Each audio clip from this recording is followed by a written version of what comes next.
لا حول ولا قوة إلا بالله العلي العظيم. أعوذ بالله من الشيطان الرجيم. بسم الله الرحمن الرحيم. الحمد لله رب العالمين، الصلاة والسلام على محمد وآله الطيبين الطاهرين واللعنة الدائمة وعلى أعدائهم أجمعين. محترم ناظرین کرام، السلام علیکم ورحمۃ اللہ وبرکاتہ۔ ایک مرتبہ پھر آپ تمامی حضرات کی خدمت میں بعنوان حسن اخلاق پروگرام لے کر حاضر ہوئے ہیں۔ ہماری گفتگو مسلسل حسن اخلاق پہ چل رہی ہے کہ جہاں اہل بیت علیہ الصلوۃ والسلام نے انسان کو بہترین اخلاق کا مظاہرہ کرنے کا حکم دیا ہے، اور اہل بیت علیہ الصلوۃ والسلام ہمیشہ یہ چاہتے ہیں کہ انسان ایک بہترین زندگی گزارے، ایک بہترین حیات اس دنیا میں گزارے، کیونکہ جو حیات ہے وہ حیات طیبہ ہونی چاہیے، اور اس طریقے سے حیات ہونی چاہیے کہ دنیا میں بھی بہترین حیات ہو اور آخرت میں بھی بہترین حیات ہو۔ اور ممکن ہے اور ہو سکتا ہے کہ دنیا کے اعتبار سے اور دنیا والوں کے اعتبار سے دنیاوی حیات اس کی بہترین نہ ہو، وہ فقر و فاقے کا شکار ہو، وہ مصیبتوں کا شکار ہو، وہ یعنی مشکلات میں گھرا ہوا ہو، لیکن اس کے باوجود وہ پروردگار کی نگاہ میں ہو سکتا ہے بہترین درجہ رکھتا ہو اور عالی درجہ اس کا ہو۔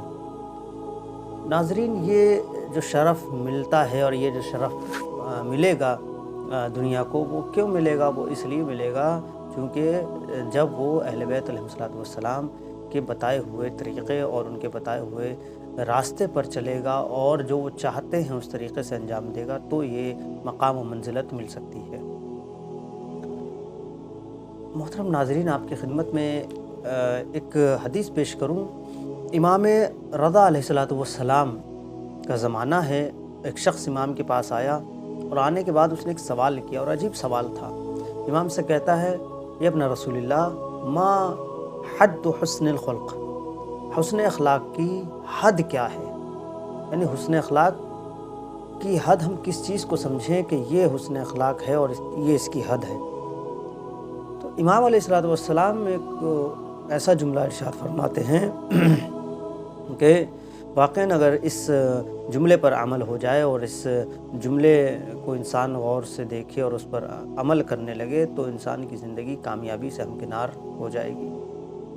ناظرین، امام فرماتے ہیں اس سوال کے جواب میں کہ ان تعطِ الناس من نفسک ما تحب، اے آنے والے، تو نے یہ سوال کیا کہ حسن اخلاق کی حد کیا ہے، سرحد کیا ہے، تو یہ سنو کہ حسن اخلاق کی سرحد یہ ہے کہ ان تعطِ الناس من نفسک ما تحب، جو تمہارے نزدیک جو سب سے پسندیدہ ہے، جو تمہیں پسند ہے، وہ لوگوں کو دے دو۔ تو ہوگا کیا؟ ان یعطیک مثلہ، تو تمہیں بھی اسی طریقے سے دیا جائے گا اور اسی طریقے سے ملے گا۔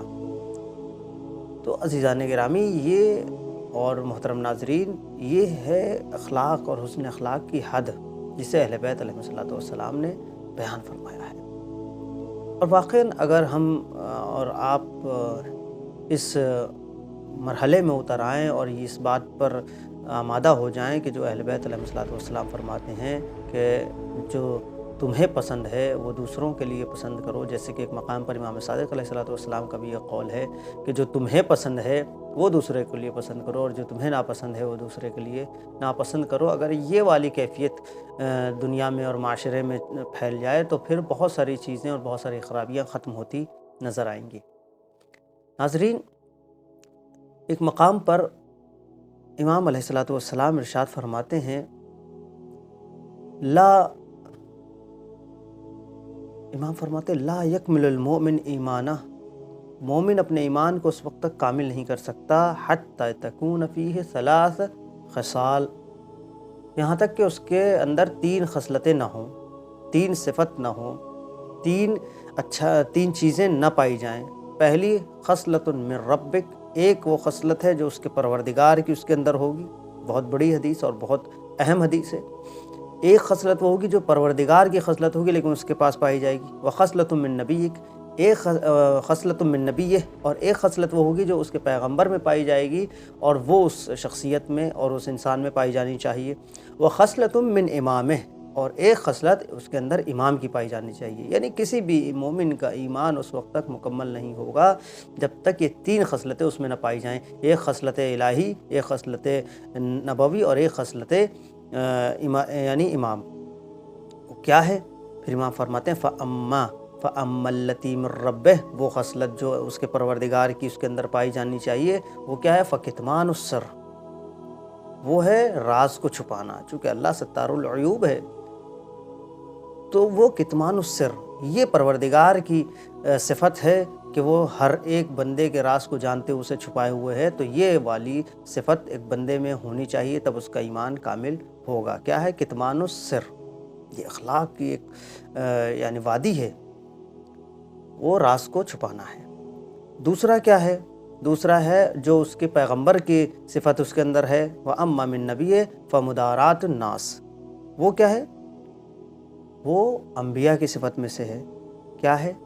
کہ لوگوں سے اچھے سے میل جول رکھنا، لوگوں کے ساتھ اٹھ بیٹھ کرنا، لوگوں کے ساتھ لوگوں کی خیر خبر لینا، یہ نبی کی صفت میں سے ہے.